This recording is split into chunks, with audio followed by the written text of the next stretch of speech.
बिस्मिल्लाहिर्रहमानिर्रहीम। The untold stories live interview session के साथ मैं हूँ रुमेला हमीद। आज हम एक नए एपिसोड के साथ आपके साथ हाजिर हैं। आज के जो हमारे गेस्ट हैं वो हमारे लिए बहुत ज़्यादा स्पेशल हैं, क्योंकि उनकी एबिलिटीज इतनी ज़्यादा हैं कि हम उनको अगर ये बात बोलें कि कभी आप डिप्रेशन में गए, कभी आपने नेगेटिव सोच अपने माइंड में लाई या आपने आने वाली अपॉर्चुनिटीज़ को ज़ाया कर दिया, तो आप कभी उनके मुंह से ये नहीं सुनेंगे कि उन्होंने किसी स्टेज पे भी गिव अप किया हो। वो कहते हैं कि मंजिलें चाहे कितनी ऊंची क्यों ना हो, रास्ते हमेशा हमारे पाँव के नीचे होते हैं। और इस बात को साबित किया है हमारे आज के गेस्ट ने, जिन्होंने ये बताया कि डिसेबिलिटी महज एक लफ्ज़ है, महरूमी इंसान की सोच और इरादे तक महदूद है। हम कुछ ना करना चाहें तो वो अलग बात है, लेकिन अगर इंसान के जज्बे, उसकी सोच पुख्ता है, तो वो आने वाले रास्तों की रुकावट को भी तोड़कर निकल जाता है। आइए वेलकम करते हैं फैसल शहजाद को। अस्सलाम वालेकुम फैसल, कैसे हैं आप? वालेकुम अस्सलाम Rumela, thank you so much मेरा इतना अच्छा इंट्रोडक्शन करवाने के लिए। और मुझे कुछ समझ नहीं आ रहा कि मैं कहाँ से आपके साथ बात करूँ। जब भी आपसे बात होती है, very positive, very energetic person है आप। और मैं ये समझती हूँ कि हम हमेशा दूसरों की खामियों को देख रहे होते हैं और हमें ऐसा लगता है कि कुछ चीज़ें, कुछ मुश्किलात हमारे लिए ज़ेमत बन गई हैं। लेकिन मैं जब आपको देखती हूँ तो मुझे लगता है कि मुश्किलात ज़ेमत नहीं, रहमत होती हैं। तो आप इसके बारे में क्या कहना चाहेंगे? एक्चुअली हम सबकी लाइफ में पॉजिटिव चीजें भी आती हैं, नेगेटिव चीजें भी आती हैं, और ये इसका ताल्लुक किसी भी एबिलिटी या डिसेबिलिटी से नहीं है। ये हमारी अप्रोच का डिफरेंस है कि हम देख किसको रहे हैं। तो अगर वो एक बड़ी फेमस सेइंग है ना कि if you keep your face towards sunshine you will never see the shadow. So ऐसा ही है कि अगर आप हमेशा पॉजिटिव चीजों की तरफ देखते रहेंगे तो आप हमेशा आगे बढ़ते रहेंगे। कमजोरियां और कमियां और प्रॉब्लम्स ये सबकी लाइफ में है, तो हमने उन सबको पीछे छोड़ के आगे बढ़ना है। सो यही कोशिश होती है। बिल्कुल फैसल, ऐसा ही है। अच्छा, हम लोग स्टार्ट करेंगे अपनी कन्वर्सेशन को। मैं चाहती हूँ कि बाकी लोग जो एक लफ्ज़ है डिसेबिलिटी, लेकिन मैं ये चाहती हूँ कि मुनफरिद सलाहियतों के जो अफराद हैं जो आपका इंटरव्यू सुनेंगे और उसको अपनी लाइफ पे ज़रूर इम्प्लीमेंट करेंगे। क्योंकि मैं देखती हूँ कि जैसे आपने डिस्पाइट मेनी चैलेंजेस आप यहाँ तक पहुँचे, आपने मुश्किलात को फेस किया। तो आप हमें बताइएगा अपने प्रोफेशनल एक्सपीरियंसेस के बारे में और आपकी लाइफ में क्या अचीवमेंट्स हैं। रुमेला, मेरा I have almost 8 years of experience in the corporate sector. Corporate sector में आने का फैसला इसलिए किया क्योंकि ये बहुत ही एक टफ सेक्टर है फॉर पर्सन विद डिसेबिलिटी। और इसमें जब हम सब लोग बात करते हैं एम्प्लॉयबिलिटी की, जॉब्स की बात करते हैं, बिल्कुल। फाइनेंशियल प्रोग्रेस की बात करते हैं, तो उसके लिए तो हम सबको कॉर्पोरेट सेक्टर में आना पड़ेगा, मार्केट में आना पड़ेगा। हम्म। और मार्केट में आने के लिए आपको वो स्किल्स वगैरह लेके आनी पड़ेगी। सो मैंने इस तरफ अपनी जर्नी स्टार्ट की ताकि मैं भी लाइफ में कुछ ऐसा अचीव कर सकूं, कुछ बड़ा अचीव कर सकूं, by actually not for myself but for others as well. So मैंने कॉर्पोरेट सेक्टर ज्वाइन किया और मुझे यहाँ पे ऑलमोस्ट 8 years हो गए हैं। I have worked in different companies and in different sectors. So currently, I'm in Karachi. Before coming into the corporate sector, I have done CMA, that is Chartered Management Accountant. माशाल्लाह। Uh, so that's my brief intro. Or over the years, there have been a few achievements in the corporate sector. तो हम्म। उसमें सबसे बड़ी जो achievement मेरे ख्याल में है वो है चेंजिंग द स्टीरियोटाइप्स। लोगों की परसेप्शंस को चेंज करना over the years by actually doing the job in the toughest sector. That's great. अच्छा, मुझे आज भी याद है कि जब मैं पहली दफ़ा जीएसएस डिपार्टमेंट में आपसे मिली थी और आपके अराउंड जो आपके कोलीग्स थे, कब वो ज़्यादा इंस्पायर थे और बार बार मुझे कह रहे थे कि फैसल शहजाद की तरह बनना है। वो बहुत लेट नाइट काम करता था और वो एक ऐसा बंदा है कि जिसने हमें रीजनेबल अकोमोडेशन के बारे में बताया कि बेसिकली एक बंदा जब व्हीलचेयर पे किसी ऑर्गेनाइजेशन में आता है तो उसकी क्या बेसिक रिक्वायरमेंट्स हैं। तो मुझे ऐसा लगता है कि जब मैं वहाँ पे गई तो आपने मेरे लिए रास्ते हमवार किए थे। आपने मेरे लिए एक ऐसा इन्वायरमेंट बना दिया था कि मुझे फील नहीं हुआ कि मैं कोई स्पेशल हूँ, व्हीलचेयर पे हूँ और पता नहीं वहाँ के एम्प्लॉयज़ मुझे कैसा ट्रीट करेंगे। And you will never believe कि मुझे बहुत ज़्यादा खुशी हुई जब मैं आपसे मिली, फिर आपके इंट्रोडक्शन मैंने लोगों से सुने कि वो आपको एक एग्जाम्पल के तौर पे सेट कर रहे थे। अच्छा, इन सारी बातों के साथ साथ मैं आपसे ये सवाल भी पूछना चाहूँगी कि कहते हैं कि अक्ल जैसी कोई दौलत नहीं है और जहालत जैसी गुर्बत कहीं पे नहीं है। तो आप क्या समझते हैं कि एजुकेशन माजूर अफराद की ज़िंदगी में कितना ज़्यादा रोल प्ले करती है?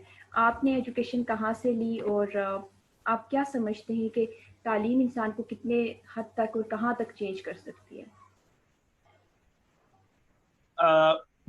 मैंने अपनी जो एजुकेशन है वो मेरी स्कूलिंग जो थी, most of schooling was at home. उसके बाद I went to a residential school, जहाँ पे मेरा एक ख्वाब था कि मैं डॉक्टर बनूं, और वहाँ से फिर मैंने मेडिकल किया and then I finally done my CMA from Multan. Education तो आपकी लाइफ में बहुत जरूरी है एक्चुअली। भी बंदे की जो फाइनेंशियल प्रोग्रेस है, हम सब लोग, हमारे के जितने भी लोग हैं और खास तौर पर पर्सन डिसेबिलिटीज हैं, उनके लिए बहुत बड़ा चैलेंज है फाइनेंशियल बेटरमेंट, अपनी फाइनेंशियल हेल्थ को इम्प्रूव करना। और किसी बंदे की जो फाइनेंशियल हेल्थ है, जो फाइनेंशियल वैल्यू है, वो कभी भी उसकी पर्सनल डेवलपमेंट से ज्यादा नहीं हो सकती। सो अगर कोई भी आदमी ये चाहता है कि उसकी फाइनेंशियल हेल्थ इंप्रूव हो, वो फाइनेंशियली अच्छा हो, उसकी इनकम बेटर हो, तो उसके लिए सबसे ज्यादा जरूरी है कि आप अपनी पर्सनैलिटी डेवलपमेंट में काम करें, अपनी पर्सनल वैल्यू पे काम करें। और पर्सनल वैल्यू कैसे आएगी? पर्सनल वैल्यू आएगी जब आप मोर एंड मोर लर्न करेंगे, आप वो स्किल्स सीखेंगे जो आपको ना सिर्फ अपने आप को बेटर एनालाइज करने में हेल्पफुल होंगी, बल्कि आप मार्केट में जब जाएंगे तो वो उनकी वैल्यू। सो जो भी पर्सन विद डिसेबिलिटीज हैं, स्पेशली मैं उनके लिए कहना चाहूंगा कि आप एजुकेशन पे बहुत ज्यादा फोकस करें, क्योंकि एजुकेशन ही एक ऐसी चीज है जो जिससे आप अपना रियल पोटेंशियल जान सकते हैं। आप ये जान सकते हैं कि आपकी स्ट्रेंथ्स क्या है, आपकी वीकनेस क्या है, और लाइफ में जब भी कोई डिफिकल्ट प्रॉब्लम्स आएंगे, कुछ टफ चैलेंजेस आएंगे, तो आप उनको बेटर वे में एनालाइज कर सकेंगे। अगर आप एजुकेशन ही नहीं लेंगे तो फिर आप इस दौड़ में बहुत पीछे रह जाएंगे। So education is very important for personal development and ultimately to financial progress. Yes, that's very important. और मैं खुद भी यह समझती हूँ कि हमारे जैसे अफराद जो मुनफरिद सलाहियतों के हैं, चाहे वो व्हील चेयर यूज़र्स हों, चाहे वो डेफ कम्युनिटी से हों, चाहे वो लो विजन लोग हों, उन सब के लिए एजुकेशन बहुत ज़्यादा ज़रूरी है। आप बगैर तालीम के किसी डिपार्टमेंट में जाके ना किसी को ब्लेम कर सकते, ना आप जॉब की डिमांड कर सकते हो, ना ही अच्छी लाइफ के लिए आप अप्रोच कर सकते। सो इट्स वेरी इंपॉर्टेंट कि हमारी पर्सनैलिटी डेवलपमेंट और फाइनेंशियल पोजिशन दोनों स्ट्रॉन्ग होनी चाहिए। अच्छा, एक तालीम तो हम असातिज़ा से हासिल करते हैं, जैसे आपने हासिल की, और एक तालीम हमें हालात सिखाते हैं। उस तालीम के बारे में आप क्या कहना चाहेंगे कि जो एक स्टिग्मा है सोसाइटी का अबाउट एनी पर्सन, कुछ जेंडर डिफरेंस होता है, कहीं पे कुछ ग्रुप बने हुए हैं कि ये लोग इस कम्युनिटी से, so how you face that challenges, और फिर आपने कैसे उनको ओवरकम किया, और आप क्या समझते हैं कि वो तालीम जो हालात हमें सिखाते हैं वो कितनी ज़्यादा हमारे लिए इम्पॉर्टेंट होती है और हमें क्या लर्निंग देके जाती है?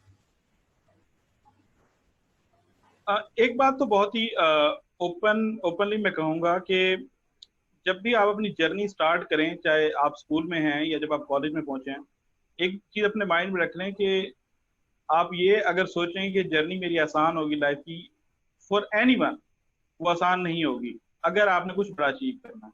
हमेशा कुछ बड़ा अचीव करने के लिए आपको अपने कंफर्ट जोन से बाहर आना पड़ता है। अब स्पेशल पर्सन का जो मामला है, उसमें जो बहुत सारे चैलेंजेस हैं, जिसमें पॉलिसी लेवल पे रिप्रेजेंटेशन का ना होना है या जिसमें इंफ्रास्ट्रक्चर का ना होना है, उसमें सबसे बड़ा जो प्रॉब्लम पर्सनली मुझे लगता है और जो मैंने फेस किया ओवर द ईयर, वो ये स्टिग्मा है जिसका आपने अभी जिक्र किया कि ऑलरेडी एक माइंडसेट बना हुआ है कि ये बंदा कैसे कर पाएगा या कोई बंदा कैसे कर पाएगा। उनके साथ एक चीज अटैच हो गई है कि मुश्किल होगा, ये कर नहीं पाएगा, कोई भी काम हो, चाहे चाहे इवन वो ऑफिस वर्क हो, चाहे किसी एक टेबल बैठ के बिल्कुल ऑफिस की कोई जॉब हो। लेकिन उसको होने से ज्यादा ना होने के मुतालिक सोचा जाता है।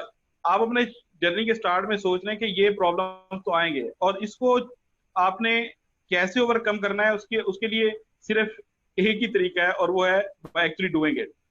कोई इसकी रॉकेट साइंस नहीं है। आप सिर्फ करके ही कर सकते हैं इसको, बिल्कुल जब ऐसे आप करके दिखाएंगे तो ही ये चेंज होगा स्टिग्मा। ही। और मेरे ख्याल से अपने राइट्स के बारे में बात करना और एडवोकेसी पे बात करना कि हम लोग कैसे अपने प्रॉब्लम्स को हाईलाइट कर सकते हैं, कैसे हम दूसरे लोगों को अवेयर कर सकते हैं, दैट्स आवर कोर रिस्पॉन्सिबिलिटी। हमें इस पे ज़रूर बात करनी चाहिए, अपनी सोसाइटी में मौजूद दूसरे लोगों को अवेयर करना चाहिए कि हमारी बेसिक प्रॉब्लम्स क्या हैं। फिर वो तालीम जो हालात हमें देते हैं तो शायद हमारे लिए भी आसानी हो, दूसरों के लिए भी हो।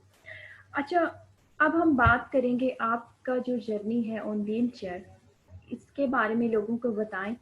आपने अपने आप को इंस्पिरेशन, एक मोटिवेशन कैसे बनाया? मेरे ख्याल से जब कोई भी इंसान आपको व्हील चेयर पे देखता है तो वो पहले कहेगा कि आप हमारे लिए इंस्पिरेशन है। बट फॉर मी, अगर आपकी स्किल्स, आपकी एबिलिटीज़, आपकी एजुकेशन, आपका knowledge and how you respond back to the communities, ये सारी चीज़ें आपके अंदर हैं, तो आप मेरे लिए एक inspiration and you are one of them. तो आप अपना थोड़ा सा वो जर्नी बताइएगा कि आप कैसे व्हीलचेयर पे आए, क्या मुश्किलात आपने फेस की और किस तरह से आपने उन चैलेंजेस को ओवरकम किया। Rumela, at the age of 2 मुझे पोलियो हुआ। जब पोलियो हुआ तो मेरी नेक से डाउनवर्ड पूरी बॉडी को उसने इम्पैक्ट किया। So within 1 year I recovered upper half of my body, और I become wheelchair user for rest of my life. So journey वहां से स्टार्ट हुई। उसके बाद जैसे मैंने बताया कि एक पता तो था कि चैलेंज है। अब वो जो अर्ली लाइफ के साल थे वो सारे हॉस्पिटल में गुजरे। कभी ट्रीटमेंट के लिए कहाँ जा रहे हैं तो कभी कहाँ जा रहे हैं। जो टाइम बच्चे स्कूल में गुजारते हैं वो सारा टाइम हॉस्पिटल में गुजारा, तो जिसकी वजह से वो सारी स्कूलिंग वगैरह तो मेरी नहीं हुई। मैंने सारी स्कूलिंग घर पे की। मगर इस सारी जर्नी ने मुझे ये सिखाया कि मुझे डॉक्टर बनना है। मुझे इस सारे प्रोसेस में आके लोगों के लिए आसानी करनी। सो वो एक ड्रीम था, वहां से जर्नी स्टार्ट हुई डॉक्टर के लिए। फिर मैंने प्री मेडिकल स्टार्ट किया और अल्हम्दुलिल्लाह मेरा एडमिशन हुआ मेडिकल में। मैंने अपनी स्टडी स्टार्ट की। लेकिन वहां पे एक और अगेन एक चैलेंज आया वहां पे कि आप मेडिकल तो कर नहीं सकते just because you are special person, आप व्हील चेयर पे हैं, तो how you will be a doctor. So एक एक ऑलरेडी वो भी एक बना हुआ था स्टिग्मा। मुझे उस डिसीजन को चैलेंज करने के लिए फिर कोर्ट्स में जाना पड़ा, and it took almost 6 years in that journey. 6 साल मैं उस हाई कोर्ट्स के और डिफरेंट कोर्ट्स के चक्कर लगाता रहा और वो मामला चलता रहा। मीनवाइल मैंने अपनी स्टडी को कंटिन्यू किया। मैं एक टोटली डिफरेंट फील्ड में आ गया। उस वक्त तक मैं ये एनालाइज कर चुका था कि मुझे किसी ऐसे प्रोफेशन में जाना है जहाँ पे मुझे बहुत ज्यादा भाग दौड़ ना करनी पड़े outside in the market. So I decided to be in the accounts and finance and management thing, जो कि आपसे इतनी ज्यादा फिजिकल भाग दौड़ रिक्वायर नहीं करता। सो इस सारे प्रोसेस के दौरान आई कंप्लीटेड माय क्वालिफिकेशन। जब ये कोर्ट से डिसीजन आया कि now I can join the MBBS again, so it was a very pleasing thing for me, but वो बड़ा उस वक्त तक बहुत लेट हो चुका था ये सारा process. So then I decided to move on in the field of management accounting. जब मैनेजमेंट अकाउंटिंग की जर्नी शुरू हुई तो अंदाजा हुआ कि शायद इस जर्नी में आने का मेरे लिए अल्लाह पाक ने पहले ही एक फैसला कर रखा था, क्योंकि ये एक बहुत ही मुश्किल फील्ड है। Corporate world is very tough, very challenging. यहाँ पे अपना मेटल प्रूव करना थोड़ा सा ज्यादा मुश्किल था, क्योंकि इसमें शायद मार्केट का भी इतना ज्यादा कसूर नहीं है, बिकॉज उन्होंने कभी देखा नहीं है कि कोई बंदा, कोई व्हीलचेयर यूजर आपके साथ काम कर रहा हो, और आपके साथ ना सिर्फ काम कर रहा हो बल्कि कम्पीट कर रहा हो। और इस चीज का एहसास मुझे अपनी जॉब हंट के स्टार्ट में ही हो गया था कि आपको कॉर्पोरेट वर्ल्ड में प्रूव करने के लिए खुद ही आना पड़ेगा। वो एक बड़ी फेमस सेइंग है ना इस पे कि the way to the only way to lead is actually by doing it. So मैंने फिर डिसाइड किया कि कॉर्पोरेट वर्ल्ड में ही मैंने रुकना है, और ना सिर्फ डिफरेंट कंपनीज में ओवर द इयर्स काम करना है बल्कि वहां पे प्रूव करना है हर लेवल पे, starting from the entry level to mid level and then upper level. आप जब तक करके नहीं दिखाएंगे आप इस स्टीरियोटाइप को चेंज नहीं कर सकते। सो ये मेरी जर्नी रही over the years, and I am actually doing it day in and day out. सही। इस सारे प्रोसेस में मुझे एक बात समझ आई कि आपने कितनी खूबसूरती से उन प्रॉब्लम्स के बारे में भी बात की जो फिजिकली चैलेंज लोगों को फेस आते हैं, चाहे वो एक्सेसिबिलिटी हो, चाहे वो एक्सेप्टेंस का लेवल हो और इक्वल एम्प्लॉयमेंट अपॉर्चुनिटीज़ की बात हो, चाहे वो सोशल स्टिग्मा हो या लोगों की सोच हो। एट द एंड आपका नॉलेज और आपकी स्किल आपके काम आती है। आप क्या समझते हैं कि स्किल डेवलपमेंट का जो प्रोसेस पाकिस्तान में है, अब डिजिटल स्किल की तरफ हम लोग ज़्यादा फोकस्ड हैं, कि ऐसे अफराद को अपनी स्किल्स पे क्यों काम करना चाहिए और किस तरह की स्किल्स को लर्न करना चाहिए? क्योंकि पाकिस्तान में ऐसे इदारे ऐसे अफराद के लिए बहुत कम है जो कैरियर काउंसलिंग पे काम करें। आप क्या सजेस्ट करना चाहेंगे और इसके बारे में आपकी क्या राय है? बिल्कुल, आपकी बात बिल्कुल वजह है। जब भी क्वालिफिकेशन का हम या एजुकेशन की बात करते हैं तो हमारे माइंड में एक हमारा ट्रेडिशनल रोड मैप बना हुआ है, जिसमें आपने पहले इंटर कर लिया, फिर आपने बैचलर्स कर लिया, फिर आपने मास्टर कर लिया। मगर इस पूरे प्रोसेस में हम सबसे अहम चीज को भूल जाते हैं, और वो है स्किल्स। बुनियादी तौर पे हमारी जो मार्केट है वो स्किल ओरिएंटेड मार्केट है, और दुनिया में हर जगह जो मार्केट होती है वो स्किल ओरिएंटेड होती है। जब हम मार्केट से बिल्कुल डिफरेंट किस्म की स्किल लेके मार्केट में आ जाते हैं, तब हम गिला करते हैं कि मार्केट में जॉब नहीं। ये बिल्कुल आपने बहुत अच्छा हाईलाइट किया सॉरी, कि स्किल्स का होना बहुत जरूरी है। सबसे पहली बात तो यह है कि जब भी आप एजुकेशन की तरफ जाएं, खासतौर पे पर्सन विद डिसेबिलिटी, तो वो अब इस चीज को एनालाइज करें कि उनकी स्ट्रेंथ्स क्या है, और उस स्ट्रेंथ के हिसाब से अपनी स्किल्स को चूज करें। और वो स्किल्स ऐसी होनी चाहिए जो कि मार्केट रेलेवेंट स्किल हो। जैसा फॉर एग्जाम्पल अगर हम आज के दौर में बात करें, तो जो हमारी कमिंग टाइम्स हमारे आ रहे हैं, उसमें बहुत ज्यादा टेक्नोलॉजी का दौर आ रहा है, जिसमें आप आर्टिफिशियल इंटेलिजेंस पे काम कर सकते हैं, या आप कोई भी आईटी बेस्ड स्किल्स हासिल कर सकते हैं जो कि मार्केट में रेलिवेंट। सबसे इंपॉर्टेंट चीज है कि रेलिवेंट स्किल्स का हासिल करना, और उन स्किल्स को हासिल करके और फिर उसमें मार्केट में कम्पीट करना। और डिजिटलाइजेशन का, रुमेला मैं आपको बताऊं, डिजिटलाइजेशन का एक और भी मेरे ख्याल में इट्स अ ग्रेट टूल। ये एक बहुत बड़ा इक्वलाइजर है। आप टेक्नोलॉजी को यूज करके बहुत सारी जॉब्स खुद भी क्रिएट कर सकते हैं, और जो कॉर्पोरेशन हैं इवन उनके लिए भी बड़ा आसान हो गया है पर्सन विद डिसेबिलिटीज को एम्प्लॉय करना, बिकॉज वर्क फ्रॉम होम की एक फैसिलिटी जिस तरह अभी मार्केट में आ चुकी है कि आप घर से बहुत सारी चीजें कर सकते हैं। वो जो इंफ्रास्ट्रक्चर का एक बहुत बड़ा बैरियर था, उसको बड़ा आसानी से कवर किया जा सकता है इस टेक्नोलॉजी को यूज करते हुए। अच्छा देखें, कोविड-19 के बाद मोस्टली हम सब लोग, चाहे वो डिसेबल हो, नॉन डिसेबल कम्युनिटी के अफराद हों, हम सब एक आइसोलेशन के प्रोसेस से गुजरे हैं। और आपने भी देखा होगा कि बड़ी बड़ी ऑर्गेनाइजेशन, उनके एम्प्लॉयज़ घरों से बैठ के काम कर रहे हैं। तो at that moment I felt कि हम अपने आप को डेवलप नहीं करना चाह रहे, हमने अपने आप को खुद रोक के रखा हुआ है। अगर इन्हीं चीज़ों पे कई सालों पहले काम हो चुका होता, तो ऐसे अफराद आज डिपेंडेंट होने के बजाय फाइनेंशियली इंडिपेंडेंट हो सकते हैं। स्किल्स को इम्प्रूव करें, और मेरे ख्याल से आज के दौर में स्किल को लर्न करना कोई मुश्किल काम नहीं है। आप यूट्यूब चैनल्स पे जाएं, वहाँ पे हर एक बंदे ने अपने अकॉर्डिंग डिफरेंट स्किल्स आपको बता दी होती हैं कि आप इस तरह से कर सकते हैं, आप ये काम अच्छी तरह अच्छे वे में सीख सकते हैं। सो दैट्स वेरी इंपॉर्टेंट कि एक तो आपको नॉलेज होना चाहिए, आपको टेक्नोलॉजी का पॉजिटिव वे में यूज़ करना, और उसके इम्पैक्ट को लाने का आपको पता होना चाहिए। मोबाइल सबके पास है, और मैं ये बात यहाँ पे कहना चाहूँगी कि person with disabilities in Pakistan, majority of the population are on Facebook. ठीक है, उनको हर सोशल प्लेटफॉर्म को यूज़ करने का तरीका उनको पता है, उनको चैट करने का तरीका पता है, उनको व्हाट्सएप यूज़ करने का तरीका पता है।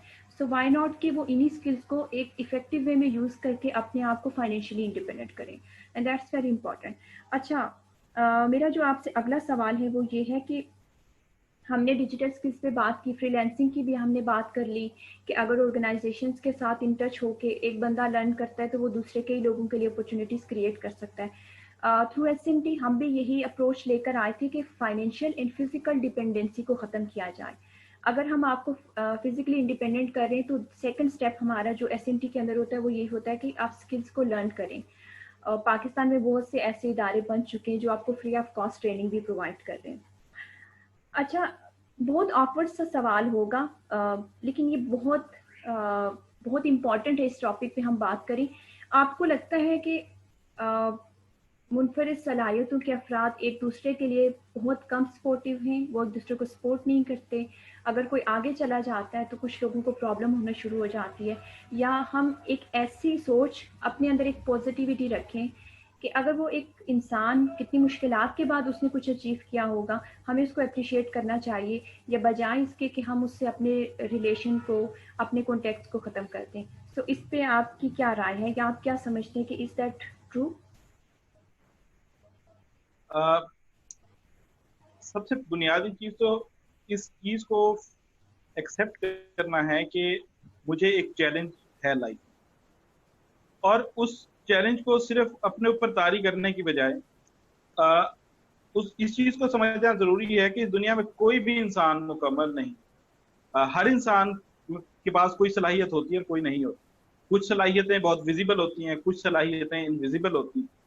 सो कोई भी पर्सन विद डिसेबिलिटी अपने जात को एक्सेप्ट करना, और उसके बाद इंसान की तख्लीक का बुनियादी मकसद ही यही है कि वो इस दुनिया में आगे लोगों के लिए आसानियां पैदा करे, एक जस्ट सिस्टम क्रिएट करे। इब्न खल्दून अपनी बुक अल मुकदमा में कहते हैं कि the only purpose of human life is to strive for justice.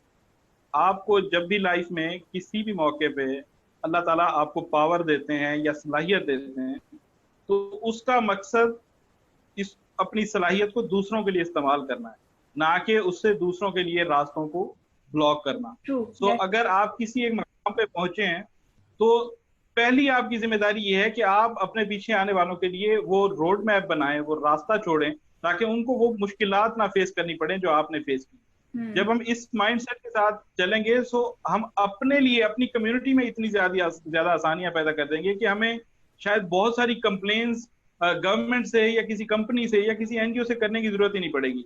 सो इस चेन को बनाना बेहद जरूरी है। इससे हम अपनी ही जिंदगी आसान कर रहे हों। बिल्कुल ऐसा ही है। अच्छा, एक और बात इसी से रिलेटेड मेरे माइंड में आई कि हम सोशल मीडिया को बहुत ज़्यादा यूज़ करते हैं, स्पेशली एक दूसरे से इन टच होने के लिए।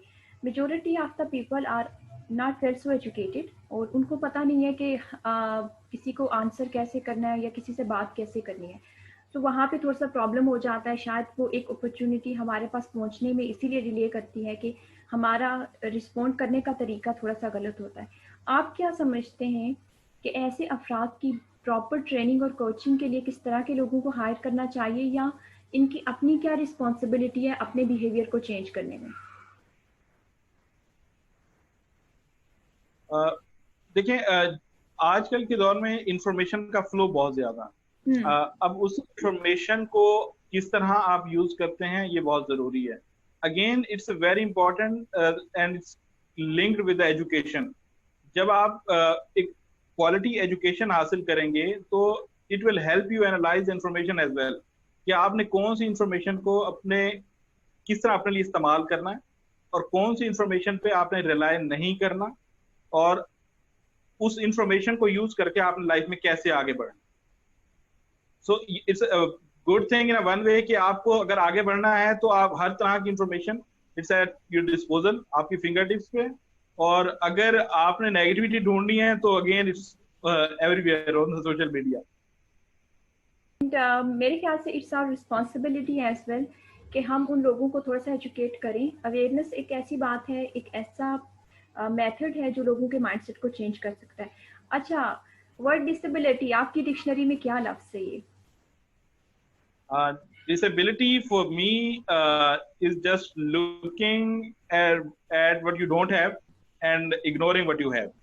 कोई भी बंदा जो जिसका माइंडसेट ये है कि वो उस चीज पे फोकस करता है जो उसके पास नहीं है, so he is disabled by one way or another. And if you are just looking on what you have, then you are able. So that's what disability is. Yes, that's a great definition. और फैसल, आप eight the end of the interview क्या एक ऐसा message देना चाहेंगे उन तमाम अफराद को जो हमारी तरह हमारी कम्युनिटी से बिलोंग करते हैं, या ऐसे अफराद जो नॉन डिसेबल कम्युनिटी में हैं, और उन लोगों को जो डिप्रेशन में रहते हैं, जिनको लगता है कि डिसेबिलिटी इज़ अ बर्डन, और वो उसके साथ ज़िंदगी एक मजबूरी के तौर पे गुजार रहे हैं, और एक पॉजिटिव मैसेज आप क्या देना चाहेंगे? मैं ये मैसेज देना चाहूँगा कि जैसे मैंने पहले बात की कि कोई भी इंसान इस दुनिया में मुकम्मल नहीं है। हर इंसान में कुछ खूबियां हैं, कुछ खामियां हैं, कुछ कमियां हैं। सो अगर आपकी लाइफ में भी कुछ कमी है, कुछ खामी है, तो उसको उसको देखना छोड़ें। जो सलाहियतें अल्लाह ताला ने आपको दी हैं उनके ऊपर फोकस करें, उनको बरूए कार लाएं और अपनी जिंदगी में कुछ बड़ा करने की कोशिश करें उन सलाहियतों के जरिए जो अल्लाह ताला ने आपको दी हैं। अगर आप इस चीज को अपने ऊपर सवार करके बैठे रहेंगे तो कोई भी आपको इससे आके बाहर नहीं निकालना। सबसे पहले आपने खुद निकलना इस चीज से। अपने आप को एक्सेप्ट करें, अपनी एग्जिस्टेंस को एक्सेप्ट करें कि मैं ये मेरा वजूद है और मैं ऐसा ही हूँ, और मैंने इन्हीं क्वालिटीज के साथ, अपनी इन्हीं स्ट्रेंथ्स के साथ जो अल्लाह ताला ने मुझे दिया, मैंने आगे बढ़ना है। सो दैट्स माय मैसेज कि अपनी सलाहियतों के ऊपर पूरा इनसार करें और लोगों के लिए आसानियां पैदा करना शुरू करें। बहुत खूबसूरत मैसेज है। मेरे ख्याल से मैं तो आपसे हमेशा इंस्पायर होती हूँ, क्योंकि आपके अंदर जो पॉजिटिविटी है मुझे बहुत ज़्यादा अट्रैक्ट करती है। और हमें कुरान में भी है कि मायूसी कुफ्र है, हमें पॉजिटिव सोचना चाहिए। ज़िंदगी नेचर पे रह के आप गुजारें या आप चल के गुजारें, वो दोनों तरीकों से आप पे डिपेंड करता है कि आपको उसको खुशी खुशी गुजार रहे हैं या किसी गम या परेशानी के साथ। अच्छा Faisal, at the end SMT के बारे में कुछ आप few words from your side. Rumela, आपका इनिशिएटिव बहुत अच्छा है। सेल्फ मैनेजमेंट, जैसा कि हमने इस पूरे सेशन का अगर आप लुबे लुबाव देखें तो वो सेल्फ मैनेजमेंट है। जी सेल्फ मैनेजमेंट से ही आपकी पर्सनैलिटी डेवलपमेंट है, आपकी पर्सनल ग्रूमिंग है, और it's a way to success. So that is a very good initiative. आप लोगों की लाइफ को इम्पेक्ट कर रही हैं, आप माशाल्लाह बहुत बड़ी इंस्पिरेशन है हम सब लोगों के लिए कि जिन्होंने अपना एक स्टार्टअप स्टार्ट किया और लोगों के लिए आसानियां पैदा करना शुरू की अपनी उन तमाम सलाहियतों से जिनसे अल्लाह ताला ने आपको नवाजा है। So it's a very good programme. इसी तरह लोगों की हेल्प करती रहें और लोगों की लाइफ को बेटर करती रहें, और if you need any help, I am always here. Thank you so very much Faisal, thank you so much for coming live. और इतनी अच्छी इतनी पॉजिटिव बातें आपने हमारे साथ शेयर की, फ्रॉम योर एजुकेशन, अपने प्रोफेशनल एक्सपीरियंसेस से लेके अपनी ज़िंदगी को आपने कैसे चेंज किया। और आप एक एग्जांपल है, ना सिर्फ मेरे लिए बल्कि पूरे पाकिस्तान में मौजूद ऐसे अफराद के लिए जिनको निगलेक्ट किया जाता है on the base of gender in disability. Thank you so much. और एट टाइम में यही कहना चाहूँगी कि हमारी इस इनिशिएटिव का हिस्सा बने। फैसल डे वन से हमारे साथ है as a supporter, as a leader, और हमें हर चीज़ में गाइड करते हैं। आप भी एसएमटी का साथ दें। And thank you so much Faisal, अपना बहुत ज़्यादा ख्याल रखिएगा। अल्लाह हाफिज़। थैंक यू पहला।